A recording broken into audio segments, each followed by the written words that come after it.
A very good morning and welcome to the last day of the fifth week.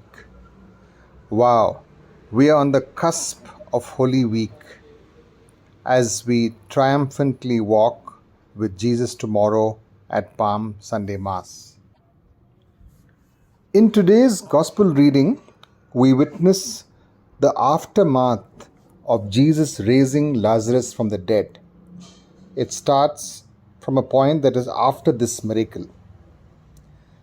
This extraordinary miracle stirred significant reactions among the people, leading many people to believe in Jesus. But yet others, particularly the religious leaders, felt threatened by his growing influence. The raising of Lazarus from the dead is known to be a messianic miracle. That is, it definitely points to his divinity. Now, let me share an insight with you. The bringing back to life was not uncommon in those days. As in the Old Testament, there were a couple of occasions when people died and came back to life. For example, in 1 Kings chapter 17, verses 17 to 24, Elijah raised a widow's son. And it is also known that Elisha does a similar miracle. So this was not something so unique that God had done, Jesus had done. But what sets this apart was that no one had died for 4 days, as in the case of Lazarus. If you recall, when Jesus was prompted to go back and check Lazarus on the request of his sisters, he told his disciples, "Hold on for 2 more days." And the reason was this: he wanted the body to be buried. So when Jesus actually went to Bethany, it was 4 days since his passing. And he was already placed in the tomb. This had never happened before. And it would only take God to bring him back to life.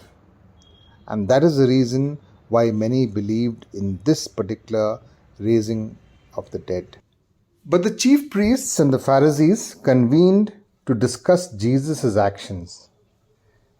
They feared his popularity would lead the Romans to intervene and to take over their country, potentially resulting in the loss of their own power over the people. In their discussion, they acknowledged Jesus' undeniable ability to perform miracles. Yet, their concern was not with the truth of his actions, but with the threat that Jesus posed to their very own existence. This struggle pans out among the preachers and pastors of our times too. When they fear the popularity of other evangelists, they tend to subtly bring them down. The truth can be tough to handle, and sometimes nobody really wants the whole truth. This passage serves as a reminder of our own tendency to prioritize our earthly concerns over spiritual truths. It also presents the ultimate act of Jesus' sacrificial death as part of God's plan for salvation.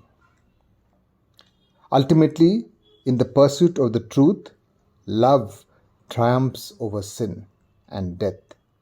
And that's the theme of our reflection as we enter Holy Week.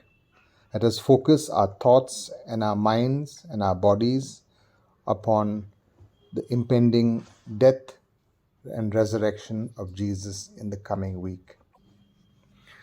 God bless you all. Have a spirit-filled Palm Sunday ahead.